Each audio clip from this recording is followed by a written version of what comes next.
Assalamualaikum warahmatullahi wabarakatuh. Perilaku stres tadi kalau meningkat, maka akan menimbulkan rasa ketidaktenangan, kekurang tenangan dalam hidup. Artinya, stres itu bisa menimbulkan rasa tersiksa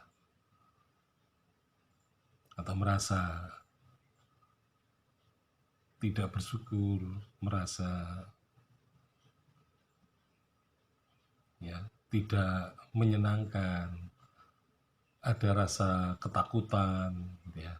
Nah, ini adalah salah satu kondisi yang menyebabkan penyakit stres ini akan bisa meningkat menjadi penyakit jantung. Jadi orang yang sedang takut, sedang tertekan, itu sebenarnya detak jantungnya memang tidak normal gitu ya.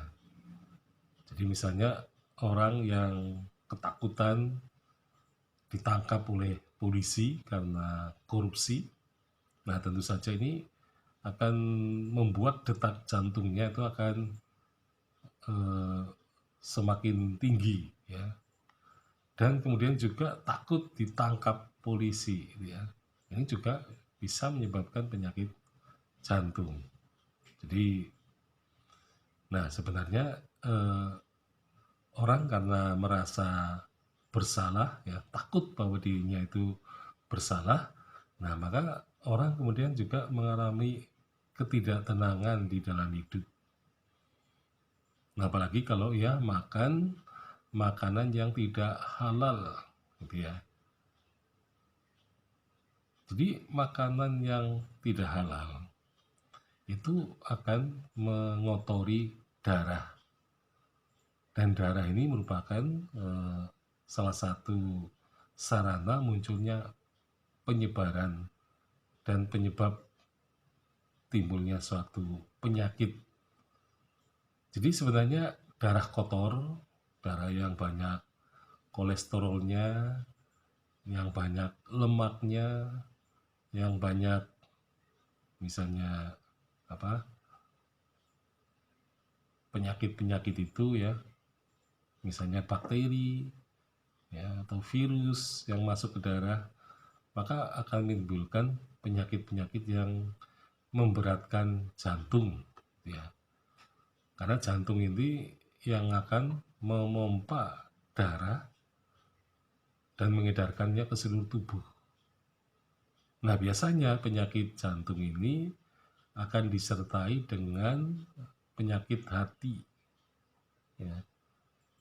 Jadi penyakit hati misalnya penyakit yang karena fungsi hati itu adalah untuk menyaring gitu ya, racun yang akan masuk ke dalam jantung. Maka jantung dan hati yang disebut dengan kolbu itu adalah merupakan satu kesatuan. Nah, jadi jantung itu akan sakit manakala makanan yang kita konsumsi itu terlalu mengandung kolesterol maupun lemak ya, atau katakanlah lemak jenuh gitu ya. Nah, sehingga kemudian di situ ada penyumbatan di dalam darah ya. Nah, penyumbatan di darah ini yang kemudian memunculkan penyakit jantung koroner gitu ya. Artinya darah tidak lancar masuk dan keluar dari jantung. Nah, inilah kalau terjadi secara terus-menerus, maka penyakit jantung itu akan datang ke dalam diri manusia. Nah, apalagi tadi ada orang keras kepala, egois gitu ya. Nah, sehingga banyak sekali penyakit jantung ini disebabkan oleh penyakit diabetes mellitus juga. Jadi diabetes mellitus ini penyakit yang bisa mempengaruhi penyakit-penyakit lain bermunculan ya. Jadi memang secara fisiologis ya, manusia itu akan saling terkait antara kondisi fisiknya itu dengan kondisi fisik dari masing-masing bagian-bagian tubuh manusia itu. Jadi pencernaan bisa mengganggu, ya, kemudian juga mengakibatkan penyakit diabetes. Kemudian, nah memang benar bahwa perut adalah sumber penyakit, ya.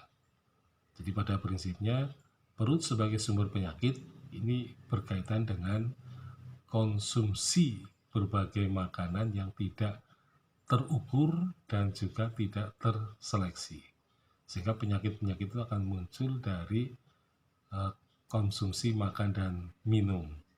Sekian, Assalamualaikum warahmatullahi wabarakatuh.